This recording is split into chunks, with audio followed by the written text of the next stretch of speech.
Welcome back online ক্লাসরুমে। আশা করি তোমরা সবাই ভালো আছো। আমাদের চ্যানেলের ভিডিওগুলো নিয়মিত দেখছো তোমরা, এবং কিছু মনে প্রশ্ন জাগলে কমেন্টও করে জানাচ্ছ দেখছি। খুব ভালো লাগছে তোমাদের এই যে উৎসাহটা আমাদেরকে আরো বেশি কাজে, আরো বেশি কিছু শেখাতে উৎসাহিত করছে। তো চলো আমরা টপিকে ঢুকি। আজকের টপিক দেখতেই পাচ্ছ, কর্মযোগ কার? স্বামী বিবেকানন্দের। এই প্রশ্নটা প্রতি বছর আসে, একটু ঘুরিয়ে আসে এই যা, কিন্তু প্রতি বছর স্বামী বিবেকানন্দের ওপর প্রশ্ন আসেই আসে। এটা প্রতি বছর যদি তুমি প্রশ্ন ঘেঁটে দেখো বুঝতে পারবে। দেখো, কর্মযোগ বলতে কি বোঝায়? কর্মযোগ সম্পর্কিত বিবেকানন্দের দার্শনিক ভাবনা ব্যাখ্যা করো। কত সালে এসছে? 16 সালে, 19 সালে, পরেও এসছে, আগেও এসেছে, আমি দেখিনি অত। এছাড়া ওই প্রশ্নটার মানে এই প্রশ্নটা এলো প্রায় কাছাকাছি উত্তর হবে। সেটা হচ্ছে, সকাম কর্ম ও নিষ্কাম কর্মের মধ্যে পার্থক্য কি? বিবেকানন্দ কিভাবে নিষ্কাম কর্মকে ব্যাখ্যা করেছেন? এই যে প্রশ্ন দুটো বললাম, এই দুটো প্রশ্নের উত্তর প্রায় কাছাকাছি। আমরা একটা উত্তরই করব। এবার তার মধ্যে কিছু কিছু জিনিস বাদ দেওয়ার থাকবে, সেটা তোমাকে বুঝে নিয়ে বাদ দিয়ে দিতে হবে পরীক্ষার সময়। কেমন? এটা তোমরা বুঝতে পেরেও যাবে। কিন্তু এই যে বিষয়টা আমি আজকে আলোচনা করব, এই বিষয়টা খুব একটা ছোট হবে না, অনেকটাই বড় হবে। সেই জন্য আমি এটাকে কতগুলো পর্বে ভাগ করব। খুব সম্ভব এটা 3টে পর্বে ভাগ হতে চলেছে, তার বেশি হলেও হতে পারে, তবে চেষ্টা করব 3টে পর্বের মধ্যে জিনিসটাকে শেষ করা। তো আজকের যেটা শুরু করছি প্রথম পর্ব দিয়ে, বুঝতেই পারছো। তো যারা এই চ্যানেলে নতুন, যারা আমাদের এই সাবজেক্ট, বিভিন্ন সাবজেক্ট ক্লাস 11, 12 বা অন্য নিচু ক্লাসে যারা স্টুডেন্ট, তোমরা যদি পড়াশোনা সংক্রান্ত কোনো আপডেট পেতে চাও, তাহলে আমাদের একটা হোয়াটসঅ্যাপ গ্রুপ আছে। অনেকেই আমাকে বলেছো যে স্যার আপনাদের কোনো গ্রুপ আছে, তাহলে আমি যুক্ত হতে চাই। তো আমি বলছি যে আমাদের একটা হোয়াটসঅ্যাপ গ্রুপ আছে অফিসিয়াল, অনলাইন ক্লাসরুম বলে। সেই হোয়াটসঅ্যাপ গ্রুপে তোমরা যুক্ত হতে পারো। কিভাবে না, আমাদের চ্যানেলটা খুলবে, অনলাইন ক্লাসরুম ইউটিউব চ্যানেলটা খুলবে। খোলার পরেই দেখবে ডান দিকের কোণে অ্যাবাউট বলে একটা অপশন পাবে। যেমন শর্টস ভিডিও, ভিডিওস, চ্যানেল বা আরো যে ট্যাবগুলো পাও, একদম শেষের দিকে দেখবে কি পাবে? অ্যাবাউট সেকশন পাবে। সেই অ্যাবাউটে ক্লিক করলেই দেখবে নিচের দিকে আমাদের 4টে সোশ্যাল গ্রুপের লিঙ্ক দেওয়া আছে। এক হোয়াটসঅ্যাপ গ্রুপ, টেলিগ্রাম, ইনস্টাগ্রাম, এরকম 4টে গ্রুপের লিঙ্ক দেওয়া আছে। আমি বলবো যার যেটা দরকার তাতে সে ক্লিক করে যুক্ত হতে পারবে। কেউ কেউ সবকটা গ্রুপেই যুক্ত থাকে, সব জায়গা থেকেই সে আপডেট পেতে পারে। তো তোমরা যেটা পারবে সেখানে যুক্ত হবে, সেখান থেকে তোমরা আপডেট পেতে থাকবে। এছাড়া আমাদের এই ভিডিওগুলো যদি তোমাদের ভালো লেগে থাকে, অবশ্যই একটা লাইক, কমেন্ট, শেয়ার করে দেবে। বিশেষ করে এই ভিডিওগুলো বেশি বেশি শেয়ার করবে বন্ধুদের, কারণ যাদের এই টপিক, এই সাবজেক্টটা আছে, তাদের এই বিষয়গুলো বুঝে নিতে হবে, তাদেরকেও ভালো রেজাল্ট করতে হবে, তাই না? তো সেই জন্যই বলছি, তোমরা অবশ্যই ভিডিওগুলো বন্ধুদেরকে বেশি বেশি শেয়ার করবে, এবং তাদেরকেও বলবে তোরাও ভিডিওগুলো তোর বন্ধুদেরকে শেয়ার করিস। তাহলে কি হবে, যে বিষয়টা আমাদের এই যে এত কষ্ট করে ভিডিও করা, ক্যামেরার সামনে দাঁড়িয়ে, এইটা সার্থক হয়ে যাবে।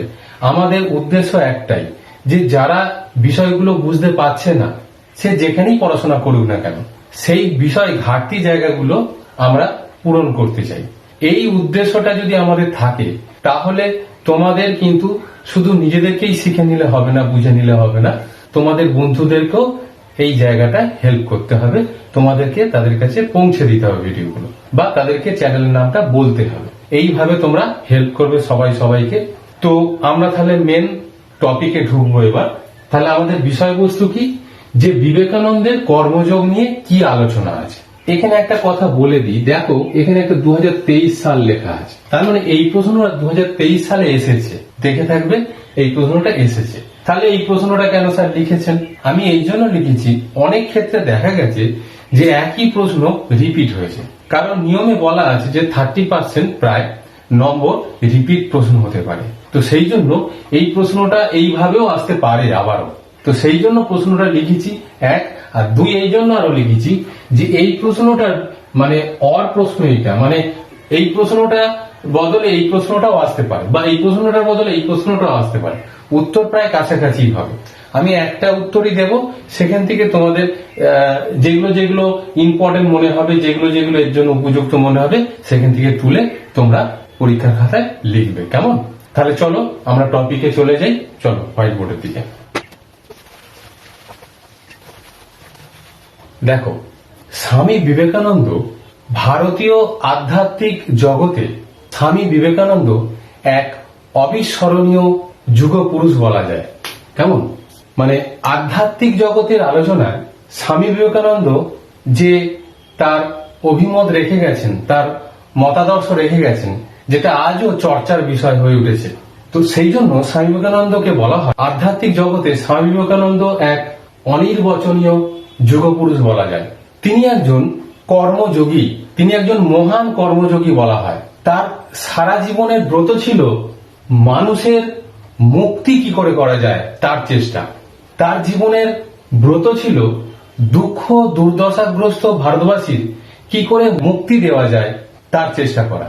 তিনি মূর্খ ভারতবাসী এবং দরিদ্র ভারতবাসীর কাছে বাঁচার স্বপ্ন হয়ে উঠেছিলেন। তার জ্ঞানযোগ, ভক্তিযোগ ও কর্মযোগে আমরা পরম সত্যকে কিভাবে আমরা লাভ করতে পারি তার সন্ধান, সেই পথের সন্ধান আমরা তার দর্শন আলোচনার থেকে আমরা জানতে পারি। মানে জ্ঞানযোগ, ভক্তিযোগ এবং কর্মযোগের মাধ্যমে আমরা যে পরম সত্যকে লাভ করতে পারি তার সন্ধানটা, সেই পথের সন্ধানটা আমরা তার কাছ থেকে পেয়েছি। এরপর আমরা স্বামী বিবেকানন্দের কর্মযোগে দার্শনিক চিন্তার উৎস কি, মানে স্বামী বিবেকানন্দের যে কর্মযোগ নিয়ে আলোচনা করেছিলেন তাতে যে দার্শনিক আলোচনাটা হয়েছিল, সেই দার্শনিক আলোচনার উৎসটা কি ছিল সেইটা এবার তোমাদেরকে বলবো। দেখো, শ্রী শ্রী রামকৃষ্ণ পরমহংসদেবের শিষ্য ছিল স্বামী বিবেকানন্দ, এটা আমরা জানি। এবং এই রামকৃষ্ণের পরম শিক্ষায় মধ্য দিয়ে তিনি নিজেকে সমৃদ্ধ করেছিলেন। শ্রী শ্রী রামকৃষ্ণ পরমহংসদেবের শিক্ষায় শিক্ষিত হয়ে স্বামী বিবেকানন্দ একটা জীবনের পথ খুঁজে পেয়েছিলেন। সেই পথ মানুষের সেবার পথ, সেই পথ মানুষের মুক্তির পথ। তার সমস্ত কর্মকাণ্ডের লক্ষ্য ছিল যে মানুষের উন্নতি, মানুষের কল্যাণ। তার সমস্ত কর্মকাণ্ডের উদ্দেশ্য একটাই, মানুষের জাগতিক এবং আধ্যাত্মিক উন্নতি। দেখো, স্বামীজির জীবনে গীতার প্রভাব অপরিসীম। ভগবত গীতার কর্মযোগ অনুসরণ করেই স্বামী বিবেকানন্দ তার কর্মযোগ সম্বন্ধে নিজস্ব অভিমত প্রকাশ করেন। এরপর আমরা এটা জানব যে কর্মযোগ, স্বামী বিবেকানন্দের দর্শনে যে কর্মযোগ কথাটা বারে বারে এসেছে, প্রশ্নেও আমরা দেখেছি যে কর্মযোগ কি, সেই কর্মযোগ শব্দের আক্ষরিক অর্থ কি, এটা আমরা এবার জানবো। চলো হোয়াইট বোর্ডের দিকে।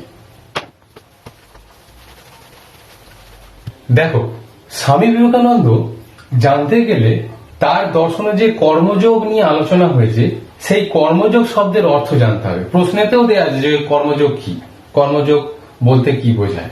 দেখো, কর্মযোগ শব্দটার মধ্যে দুটো শব্দ আছে, একটা হচ্ছে কর্ম আর একটা হচ্ছে যোগ। কর্মযোগ কথাটা কোথা থেকে এসছে? কর্মর সাথে যোগ যুক্ত হয়ে কর্মযোগ। এবার কর্ম শব্দটা কোথা থেকে এসছে? ক্রি ধাতু থেকে। ক্রি ধাতু, এই ক্রি ধাতু থেকেই কর্ম কথাটা এসেছে। আর ক্রি কথার মানে হচ্ছে কিছু করা। ক্রি কথার মানে কি? করা। তাহলে কর্ম কথাটার মানে কি তাহলে আছে যে যা কিছু করা হয় তাকেই কি বলে? কর্ম বলে। তাহলে কর্ম কাকে বলে এটা জানলাম, মানে কর্মবাদের যে অন্তর্গত কর্ম শব্দটা আছে সে কথার মানে কি জানলাম? যা কিছু করা হয় তাকেই বলা হয় কর্ম। এটা সাধারণ অর্থ, কর্ম কথার অর্থ শুধু জানলাম। আর দর্শনের পরিভাষায় কর্মকে, কর্মের যে ফল সেটাকেও বোঝানো হয়েছে। কেন না, দেখো, কর্ম আমি যদি করি তার ফলও সঙ্গে সঙ্গে একটা পাবো কি পাবো না এই প্রশ্নটা এসে যায়। তার মানে কর্মের সাথে কর্মফলের একটা কি আছে? একটা সম্বন্ধ আছে, একটা সম্পর্ক আছে। তো সেই জায়গা থেকেই বলছে ভারতীয় দর্শনে যে কর্ম বলতে এখানে কর্মফলকেও বোঝানো হয়। এখন কিন্তু স্বামীজি এটা হচ্ছে কর্ম বলতে সাধারণত কর্মফলকেও বোঝানো হয়, কিন্তু স্বামীজি এটা বলেননি। স্বামীজি কি বলেছেন?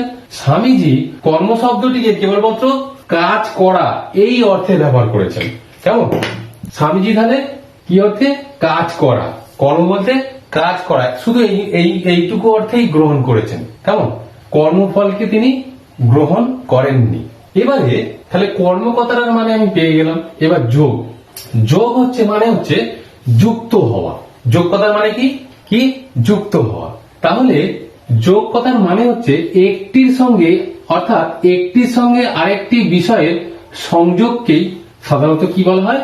যোগ বলা হয়। যখন একটার সাথে আর একটা সংযোগ হচ্ছে, যুক্ত হচ্ছে, তাকে বলা হয় যোগ। কিন্তু ভারতীয় দর্শনে এই যোগ কথার মানে ঠিক এক্স্যাক্টলি এটা নয়। সেখানে কি বলা হচ্ছে? যে একান্ত চিত্তে বিষয়ের প্রতি নিবিষ্ট হওয়াকে কি বলা হয়? যোগ বলা হয়। ধরো একটা বিষয়, সেই বিষয়ের প্রতি একেবারে একনিষ্ঠ হয়ে সেটার প্রতি মনোযোগ দিয়ে সেটাকে দেখা, জানা, এটা কি বলে? যোগ। মানে আমার মনটাকে সেই বিষয়ের সাথে যুক্ত করে ফেলা, একেই বলে যোগ। যেমন এই অর্থে কিন্তু মানে এই যে একান্ত চিত্তে বিষয়ের প্রতি নিবিষ্ট হওয়াকে যোগ বলে, এটা তাহলে জানলাম।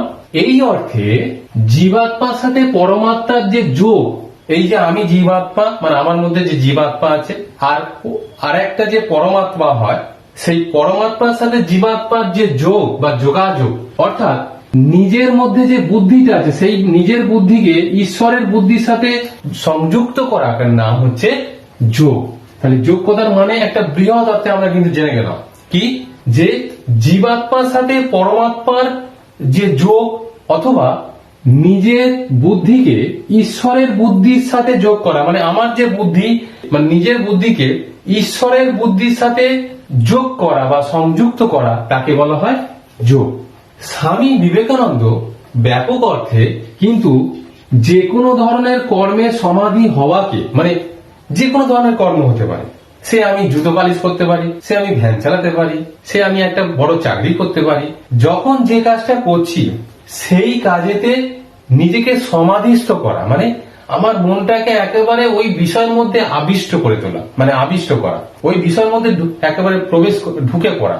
আর অন্য জায়গায় আমার ধ্যান জ্ঞান থাকবে না, একেবারে সমাধি হয়ে যাওয়া, একেবারে মন প্রাণ সব ওর মধ্যে চলে যাওয়া, একে বলে সমাধি। তাহলে বলছে স্বামী বিবেকানন্দ কি বলছে যোগ বলতে?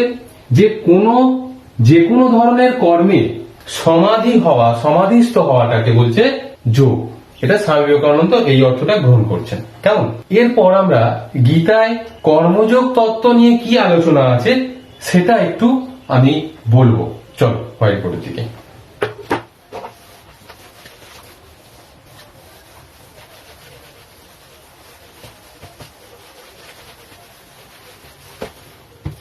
দেখো, গীতায় কর্মযোগ তত্ত্বে যে কর্মের কথা বলা হয়েছে, বলছে কর্মযোগের অর্থ হলো কর্মের কৌশল তথা বিজ্ঞানসম্মতভাবে কর্মানুষ্ঠান করা। মানে কর্ম কি করে করলে কর্মের ফল সর্বাধিক ভালো পাওয়া যাবে এবং নির্বাণ লাভ করা যাবে, এটা জানা। ভগবদ গীতায় কর্মকে দুভাগে ভাগ করা হয়েছে। একটা হচ্ছে সকাম কর্ম, আর একটা হচ্ছে নিষ্কাম কর্ম। এবার এই সকাম কর্ম কি আর নিষ্কাম কর্ম কি, এটা আমাদের জানতে হবে। দেখো, যে কর্ম করার পিছনে আমাদের কামনা, বাসনা, ইচ্ছা, অনিচ্ছা লুকিয়ে থাকে, সেই কর্মকে বলা হয় সকাম কর্ম। আর যে কর্ম করার পিছনে কোনো কামনা, বাসনা, ইচ্ছা, অনিচ্ছা লুকিয়ে থাকে না, তাকে বলা হয় নিষ্কাম কর্ম। গীতায় এই নিষ্কাম কর্ম তত্ত্বরই প্রচার করা হয়েছে, সকাম কর্মকে গুরুত্ব দেওয়া হয়নি। দেখো, কুরুক্ষেত্রের যুদ্ধ হয়েছিল মহাভারতে, আমরা জানি, গীতায় সেটা আলোচনা আছে। সেই কুরুক্ষেত্রের যুদ্ধে শত্রুপক্ষের সামনে যখন অর্জুন তার ধনুষ ছেড়ে দেয় যুদ্ধ করবে না বলে, তখন শ্রীকৃষ্ণ অর্জুনকে নিষ্কাম কর্ম করার জন্য পরামর্শ দেন। সেখানে শ্রীকৃষ্ণ বলেন অর্জুনকে, কর্মণ্যে বাধিকারস্তে মা ফলেষু কদাচন। কেমন? এই শ্লোকটা বলেন, এর কথার মানে কি? বলছে কর্মেই শুধু তোমার অধিকার আছে, কর্ম ফলে তোমাদের কোনো অধিকার নেই। কর্ম করো কোনো কামনা বাসনা ছাড়া, কামনা বাসনাকে বাদ দিয়ে কর্ম করো, কামনা বাসনাকে দূরে রেখে কর্ম করো। গীতায় বলা হচ্ছে কামনা বাসনা ছাড়া যেমন কর্ম করতে বলা হচ্ছে, আবার কাজ থেকে দূরে থাকা মানে কাজ করব না, এটার প্রতি আসক্তি না রাখতে বলছেন, মানে কোনো কাজ না করা, এটা থেকে বিরত থাকতে বলছেন। মানে তুমি কাজ করো, কাজ থেকে দূরে থেকো না, এটা বলতে চাইছেন। এখানে কামনা বাসনা থেকে দূরে থাকতে বলছে মানে কাজ না, সেই জায়গা থেকে মানে কামনা বাসনা নিয়ে কাজ বারণ করছে মানে এটা নয় যে তোমাকে কাজ করতেই বারণ করছে, এটা বলছে না। এটা এর মানে যে তুমি কাজ যখন করবে কোনো কামনা বাসনা ছাড়া তুমি কাজ করো, কিন্তু আবার এটা না যেন হয় যে কাজই করব না, এর প্রতি আসক্তি আবার না তৈরি হয়ে যায়, এটা থেকেও দূরে থাকতে বলছে গীতায়। এবং নিষ্কাম কর্ম সম্পাদন করাই হচ্ছে তোমার কর্তব্য কর্ম, মানে যে কর্ম করলে আমার আর সংসারে আবদ্ধ হতে হবে না, একেই বলে নিষ্কাম কর্ম। কোনো ব্যক্তি কোনো কর্মের কর্তা নয় বা হতে পারে না, ঈশ্বরই সকল কর্মের কর্তা। এই ভেবে বা এই বোধ করে যদি তুমি কিছু কর্ম করো তাহলে তাতে কোনো আসক্তি আসতে পারেই না, নিরাসক্ত হতে বাধ্য আমরা। মানে তুমি এটা ভেবে কাজ করো যে কাজটা তোমার নয় এবং ফলও তোমাকে ভোগ করতে হবে না, তুমি শুধু কর্তব্য কর্মটা তুমি করে যাও, এটাই হচ্ছে গীতায় বলা হচ্ছে। বলছে ঈশ্বরের প্রতি ভক্তি রেখে নিজ নিজ স্বরূপ সম্পর্কে অবহিত হয়ে নিষ্ক্রিয়ভাবে কর্ম সম্পাদন করাই হচ্ছে গীতার কর্মযোগের পরামর্শ বা উপদেশ। গীতায় কি বলা হচ্ছে যে ঈশ্বরের প্রতি ভক্তি রেখে নিজ নিজ স্বরূপ সম্পর্কে অবহিত হয়ে, মানে আমি কে এর সম্বন্ধে অবহিত হয়ে নিষ্ক্রিয়ভাবে কর্ম সম্পাদন করাই, মানে কোনো আশা আকাঙ্ক্ষা কামনা বাসনা না রেখে কর্ম করাই হচ্ছে গীতায় যে কর্মযোগের কথা বলা হচ্ছে সেই কর্মযোগের কথার মানে। কেমন? কিন্তু এটা বলা হচ্ছে না যে, এবার হচ্ছে বলছে যে আচ্ছা তাহলে যদি কামনা বাসনা ছাড়া কর্ম করতে হয় করবোটা কি করে? আমরা তো কর্ম করতে যাই মানে তার পিছনে একটা কিছু কামনা থাকে, বাসনা থাকে, ইচ্ছা থাকে, অনিচ্ছা থাকে, এগুলো তো থাকে। আমরা কামনা বাসনা ছাড়া করবোটা কি করে কর্ম? এটা প্রশ্ন রাখা হচ্ছে গীতার কাছে। বলছে এই প্রসঙ্গে গীতায় একটা উত্তর দেওয়া হচ্ছে, সেটা কি বলছে? যোগস্থ হয়ে কর্ম করতে বলছে। কেমন? মানে কর্ম করো যোগস্থ হয়ে, মানে কর্ম করো এই ভেবে যে কর্মটা তোমার নয়, কর্মের ফলটাও তুমি পাবে না, তুমি শুধু জাস্ট কর্তব্যের জন্য কর্মটা করছো, এই কর্মটা ঈশ্বরের কর্ম, সেটা আমাকে দিয়ে করানো হচ্ছে তাই আমি করছি, এই ভেবেই কর্মটা করো, একে বলে যোগস্থ হয়ে কর্ম করো। বলছে গীতায় কর্মযোগের 4টি সূত্র বর্ণিত আছে, মানে ওই যে কর্মণ্যে বাধিকারস্তে মা ফলেষু কদাচন, এই কথাগুলোর 4টে মানে হয়, 4টে সূত্র বেরোয় এখান থেকে। কি কি সূত্র? বলছে 1 নম্বর সূত্রে বলা হচ্ছে শুধু কর্মেই তোমার অধিকার আছে। 2 নম্বর বলা হচ্ছে কর্ম ফলে তোমার কোনো অধিকার নেই। 3 নম্বর বলা হচ্ছে কর্মের প্রতি আসক্তি বা কামনা বাসনা, এটার প্রতি আসক্তি থেকে যেন কোনো এটা থেকে যেন তোমার কোনো কর্মের প্রবর্তক না হয়ে ওঠে, মানে কর্মের প্রতি আসক্তি, ইচ্ছা অনিচ্ছা আকাঙ্ক্ষা, এর প্রতি আসক্তি থেকে কোনো কর্ম না করে বসো, কোনো কর্মের প্রবর্তক না হয়ে যায়, সেটা বলছে 2-3 নম্বর সূত্র। 4 নম্বর সূত্রে কি বলা আছে? বলছে কর্মহীনতা থেকে বিরত থাকতে হবে, মানে কর্মহীনতা প্রতি আসক্তি রাখলে হবে না, কর্মহীনতার আসক্তি থেকে দূরে থাকতে হবে। এই হতে 4টে সূত্র বেরোয়, গীতাতে এটা বলা হয়েছে। স্বামী বিবেকানন্দ তার কর্মযোগ তত্ত্বে গীতায় উল্লেখিত এই কর্মযোগ তত্ত্বটাকেই আমাদের কাছে তুলে ধরেছেন, আমাদের কাছে আলোচনা করেছেন। স্বামী বিবেকানন্দ বলছেন যে মানুষের জীবনটা হচ্ছে কর্মময়, কর্মই জীবন, জীবনই কর্ম, কর্ম ছাড়া কোনো মানুষ থাকতেই পারে না। তবে মানুষ যখন কর্ম করে তখন সেই কর্মের পিছনে বেশিরভাগই কোনো কামনা বাসনা ইচ্ছা অনিচ্ছা থাকে। কেউ অর্থকামীরা অর্থের উদ্দেশ্যে কামনা করে, যশকামীরা যশ পাওয়ার জন্য কামনা করে, কর্ম করে, আবার স্বর্গকামীরা স্বর্গ লাভের জন্য কর্ম করে। তাহলে এই কর্মগুলো করার পিছনে তাদের কামনা বাসনা আছে, একেই বলে সকাম কর্ম। গীতা এই সকাম কর্ম থেকে দূরে থাকতে বলছে। কি কর্ম করতে বলছে? নিষ্কাম কর্মের কথা বলছে। সেখানে বলা হচ্ছে কর্মেই শুধু তোমাদের অধিকার, কর্মফলে তোমাদের কোনো অধিকার নেই। স্বামী বিবেকানন্দ এই রকম নিষ্কাম কর্মে ব্রতী হয়ে কর্ম করতে আহ্বান জানাচ্ছেন। এরপর আমরা স্বামী বিবেকানন্দের কর্মযোগের ধারণায় কিভাবে সেখানে বেদান্তের তত্ত্ব যুক্ত হয়েছে সেটা এবার আমরা আলোচনা করব। মানে এখানে স্বামী বিবেকানন্দের কর্মযোগ তত্ত্বে বেদান্তের কি যোগ আছে সেটা এবার একটু জানবো। চলো ভয় করে দিই।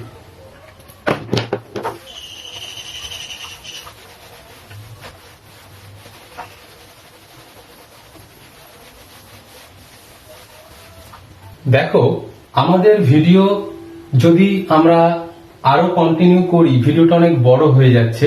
তোমাদের প্রথমেই বলে দিয়েছি যে ভিডিওটা 2 থেকে 3টে পর্বে অবশ্যই ভাগ হবে, কারণ বিষয়টা অনেকটা বড়। তো প্রথম পর্ব এইটুকুই। এর পরের পর্বে যেটা আলোচনা আছে আমি বলে দিচ্ছি। প্রথম ভিডিওতে আলোচনা আছে কি বিবেকানন্দের কর্মযোগের ধারণায় বেদান্তের কি যোগ আছে। আর কি জানবো?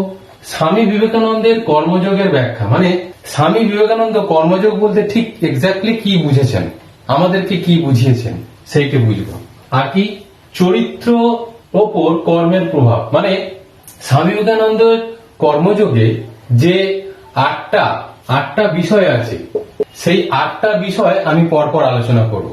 দ্বিতীয় ভিডিওতে এই 3টে বিষয় আলোচনা করব। চরিত্রের উপর কর্মের প্রভাব, এটা প্রত্যেক ব্যক্তির আপন ক্ষেত্রে মহান, এটা একটা বিষয়। আর কর্মের রহস্য, এই পার্টটা টোটাল আমি দ্বিতীয় পর্বে আলোচনা করব। আর শেষ পর্বে বাকি যে 5টা পার্ট আছে, যেমন কর্তব্য কি, বিবেকানন্দ কি বুঝিয়েছেন, পরোপকার নিজের স্বার্থ সিদ্ধি করে, অন্যের উপকার করলে নিজের ভালো হয়, সেইটা কি বুঝিয়েছেন। আচ্ছা, অনাসক্তির অর্থ সম্পূর্ণ আত্মত্যাগ, এই বিষয়টা তিনি বলতে কি বুঝিয়েছেন। মুক্তি, এটা বলতে কি বুঝিয়েছেন। আর কর্মযোগের আদর্শ, কর্মযোগ আদর্শটা কি, আসলে আমাদের কাছে কি বুঝিয়েছেন, সেইটে আমি লাস্টে আলোচনা করব। এটা হচ্ছে পুরো তৃতীয় পর্বে, মানে লাস্ট পর্বে তোমাদের আলোচনা করব। কেমন? তাহলে আজকের ভিডিও এইটুকুই। যদি তোমাদের এই ভিডিওটা কোনো পিডিএফ ফাইলে উত্তর পেতে হয়, তাহলে আমাকে এই ভিডিওর কমেন্ট বক্সে কমেন্ট করে জানিও, আমি তোমাদের উত্তর পাঠিয়ে দেওয়ার ব্যবস্থা করব। অবশ্যই সেখানে হোয়াটসঅ্যাপ নাম্বারটাও দিয়ে দেবে, সেই হোয়াটসঅ্যাপ নাম্বারে আমি তোমাদের পাঠিয়ে দেব।